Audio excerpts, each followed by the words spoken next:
ಕರ್ನಾಟಕ ಕಾರ್ಯನಿರತ ಪತ್ರಕರ್ತನ ಸಂಘವು ಮಂಡ್ಯ ಜಿಲ್ಲೆ ಪಾಂಡವಪುರ ತಾಲೂಕು ಘಟಕ ಉದ್ಘಾಟನಾ ಸಮಾರಂಭದಲ್ಲಿ ಕಾರ್ಯಕ್ರಮ ಉದ್ಘಾಟಿಸಿದ ಪಾಂಡವಪುರ ತಾಲೂಕು ವಿಧಾನಸಭಾ ಶಾಸಕರಾದ ದರ್ಶನ್ ಪುಟ್ಟಣ್ಣಯ್ಯ ಕಾರ್ಯಕ್ರಮದಲ್ಲಿ ಉಪಸ್ಥಿತರಿದ್ದಂತಹ ಪಾಂಡವಪುರ ತಾಲೂಕು ತಹಶೀಲ್ದಾರ್ ಸಂತೋಷ್ ರವರು, ಬಿಜೆಪಿ ತಾಲೂಕು ಅಧ್ಯಕ್ಷರಾದ ಇಂದ್ರೇಶ್ ರವರು, ರೇಷ್ಮೆ ಇಲಾಖೆ ರವಿಕುಮಾರ್ ರವರು, ಸಂಸ್ಥಾಪಕರು ರಾಜ್ಯಾಧ್ಯಕ್ಷರಾದ ಹುಲಿ ಅಮರನಾಥರವರು, ಪಾಂಡವಪುರ ತಾಲೂಕು ಆರಕ್ಷಕ ನಿರೀಕ್ಷಕರಾದ ಶರತ್ ಕುಮಾರ್ ರವರು, ಪಾಂಡವಪುರ ತಾಲೂಕು ಅಧ್ಯಕ್ಷರಾದ ಮದನ್ ಚಿಕ್ಕಾಡೆ ಹಾಗೂ ಮಂಡ್ಯ ಜಿಲ್ಲಾ ಅಧ್ಯಕ್ಷರಾದ ಕೃಷ್ಣ, ಮೈಸೂರು ಜಿಲ್ಲಾ ಅಧ್ಯಕ್ಷರಾದ ವಿಜಯಕುಮಾರ್, ಕೆಆರ್ಪೇಟೆ ತಾಲೂಕು ಅಧ್ಯಕ್ಷರಾದ ಲೋಕೇಶ್, ರೇವಣ್ಣಸಿದ್ದೇಶ್ವರ, ಅನಿಲ್ ಕುಮಾರ್, ಸಾಯಿ ಕುಮಾರ್, ಕೃಷ್ಣ, ಸಕಲೇಶಪುರ ಭೈರಪ್ಪ, ಆಲೂರು ಧರಣೇಂದ್ರ ಕುಮಾರ್, ಹಾಸನರರು, ಮದ್ದೂರ್ ಜನಾರ್ದನ್, ಪಾಂಡವಪುರ ತಾಲೂಕು ಪದಾಧಿಕಾರಿಗಳು ಕಾರ್ಯಕ್ರಮದಲ್ಲಿ ಭಾಗವಹಿಸಿದ್ದರು.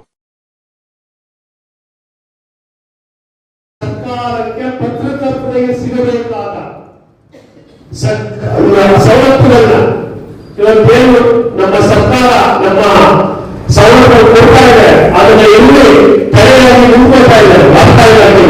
ಆ ತಲೆನೋವನ್ನ ತಕ್ಷಣಕ್ಕೆ ಹೋಗ್ತೀವಿ. ಆ ತಲೆನೋವು ಇರ್ತಾರೆ. ಪತ್ರಕರ್ತರು ಅಂದ್ರೆ ಎಲ್ಲರೂ ಪತ್ರಕರ್ತರು.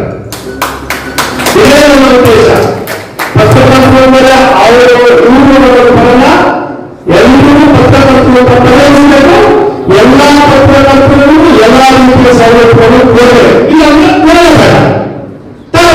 ಮಾಡ್ತೀರಾ ಅವರು ಅನ್ನೋ ಒಂದು ಉದ್ದೇಶ ಇಟ್ಕೊಂಡು ಹೊರಟಿದ್ದೆ.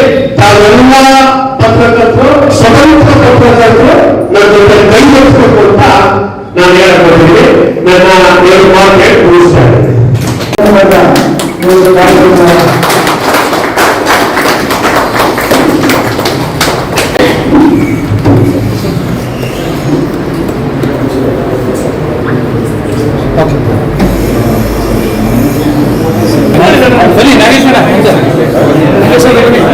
ನಾಗೇಶ್ವರ್ ಕೇಳ್ಬಿಡು, ಮಗ ಕಾಣಿಸ್ತಲ್ಲ ನಾಗೇಶ್ವರ್.